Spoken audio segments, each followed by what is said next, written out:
Bonjour tout le monde.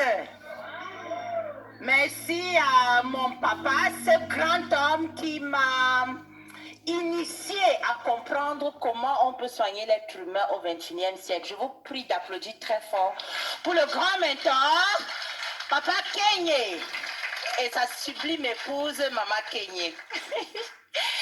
Bonjour à l'international, bonjour les Camerounais, Camerounaises. Aujourd'hui, c'est une très belle journée, c'est une première aujourd'hui. Je veux sentir un peu plus d'excitation dans la salle pour que ça contamine ceux qui sont connectés à travers le monde entier. C'est un workshop spécial parce que c'est une grande première. C'est la première fois qu'on fait un workshop sur le concept 3H de Buzzword.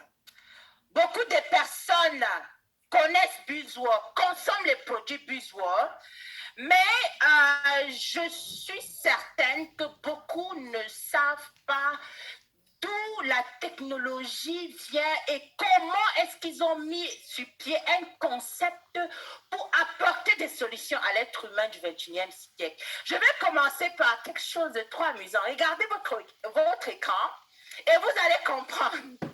La vie oscille comme une pendule. On naît, on grandit. Après, quand on atteint 30, 40 ans, certaines maladies commencent à venir. On dit qu'on est hyper tendu, diabétique. Après, on commence à marcher tout doucement. L'activité sexuelle diminue. Oui, je sais que quand ça touche souvent certaines personnes, ça touche même tout le monde. Parce que la vie commence par là. Et à un moment donné, on ne se rappelle même plus de son nom. On ne se rappelle même plus du nom de sa femme, de ses enfants. Et après, on meurt. Voilà le clock de la vie. Et puis, il y a quelqu'un qui est au-dessus, là, au niveau de minuit. C'est Dieu. Nous tous, nous naissons et nous repartons voir notre Créateur. Ça, c'est pour les personnes qui croient en Dieu. Il y en a qui ne croient pas en Dieu et qui disent qu'on redevient des atomes ou je ne sais pas, on redevient terre. Ça, c'est personnel. Mais moi, je crois qu'on repart retrouver notre Créateur plus tard. Ainsi est la vie. Donc, pour toute personne qui vit aujourd'hui, elle sait exactement ce qui peut se passer dans les 5 ans, 10 ans, 20 ans, quand il aura 30 ans, 40 ans. Parce que nous voyons des gens autour de nous. Comment une personne de 40 ans se comporte? Comment une personne de 50 ans, 100 ans, si vous avez la chance même de voir quelqu'un qui a 100 ans. Mais je suis sûre et certaine que nous tous qui sommes dans cette salle, et toi qui es connecté sur ce webinaire, il y a quelque chose qui t'intéresse. C'est de faire en sorte que cette pendule ne court pas trop vite. N'est-ce pas? C'est de le ralentir un peu. Voilà comment mon ami, on va l'appeler Monsieur X ou Tyler, si vous voulez, parce que moi, c'est ce que je veux faire. Je veux ralentir un peu ma pendule. Je ne veux pas que ça aille trop vite pour aller retrouver mon Créateur, parce que je veux vivre longtemps. Moi, j'ai décidé de vivre au moins 120 ans et avoir mes règles jusqu'à 100 ans. C'est une programmation que je fais et tout le monde peut décider de programmer sa vie et faire ce qu'il faut pour pouvoir atteindre l'objectif qu'il se fixe. Alors, est-ce qu'on est d'accord que nous tous, nous cherchons à ralentir notre pendule?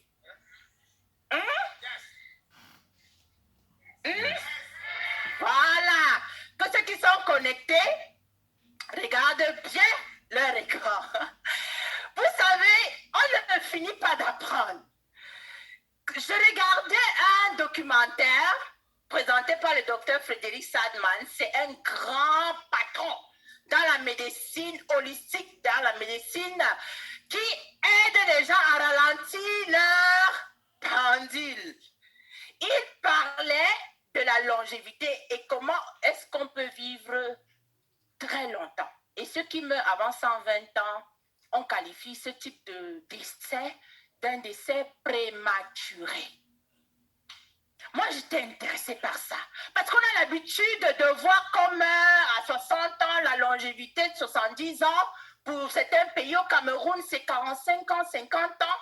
Dans certains pays, 65 ans, 70 ans, au plus 80 ans.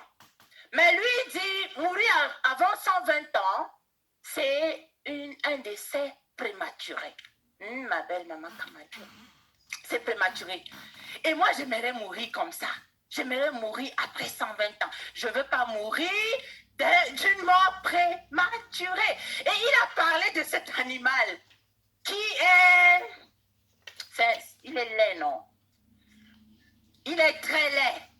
C'est le plus laid animal au monde. Mais cet animal, bon, c'est comme ça qu'on le qualifie.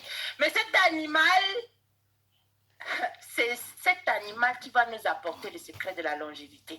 Dans le monde de la science aujourd'hui, c'est cet animal qui fait bouleverser les études, amène les gens à comprendre qu'on peut vivre longtemps. Cet animal s'appelle le ratopnu. Et la bonne nouvelle, cet animal vit en Afrique, au Kenya. C'est un animal qui ne vieillit pas, qui n'aimerait pas vieillir. C'est un animal qui vit 30 ans. C'est un rat. Un rat normal vit au moins maximum 3 ans. C'est l'équivalent de la longévité d'un être humain, 100 ans. Mais lui vit 30 ans. C'est l'équivalent de 600 ans chez un être humain. Donc les scientifiques veulent savoir qu'est-ce qui le garde vivant très longtemps. Et ne tombe pas malade. Qui n'aimerait pas tomber malade ici? C'est un animal dont la peau ne change pas. Sa plaie de peau, là, c'est comme ça qu'elle est née. Le ratopnu est né comme ça, avec une peau comme telle. L'idée de cet animal, c'est tellement impressionnant. Et la bonne nouvelle, c'est que le ratopnu a une sexualité et une fertilité optimale jusqu'à son décès. C'est une bonne nouvelle pour les hommes. Imaginez-vous à vos 100 ans, 200 ans, votre sexualité est toujours optimale et vos artères toujours en bon état. Bonne circulation sanguine et une immunité sans pareil. Inocule n'importe quel type de virus au ratopnu, le ratopnu le rejette rapidement. Que ce soit le virus du VIH, que ce soit le Covid, que ce soit les bactéries les plus dangereuses au monde, le ratopnu le rejette. Alors, moi j'aimerais être comme le ratopnu. Qui veut être comme le ratopnu?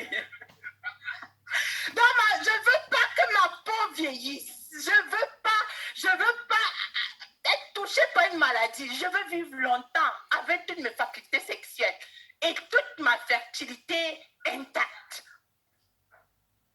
C'est beau, c'est beau.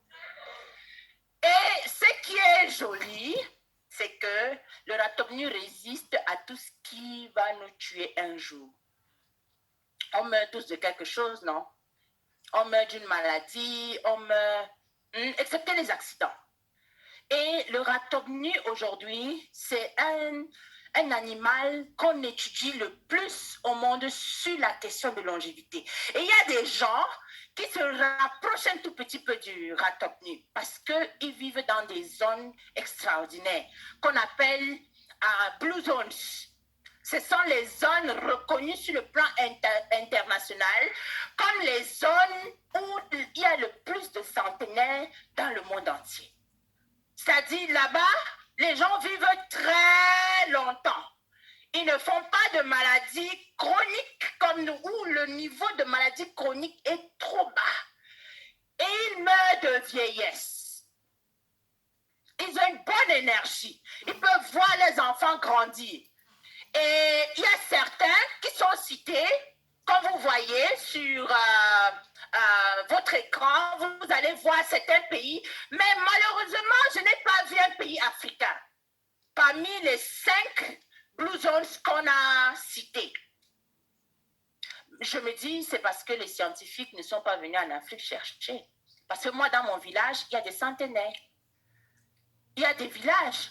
Par exemple, au Meru, au Kenya, c'est une communauté de personnes qui leur inoculent même le VIH, le virus du VIH, ils le rejettent. On est en train de faire des études de vaccins sur eux. Il y a des populations qui vivent très longtemps. Donc, des gens qui vivent longtemps, qui atteignent 100 ans, 120 ans, 200 ans, comme Obama, ça existe. Et nous tous qui espérons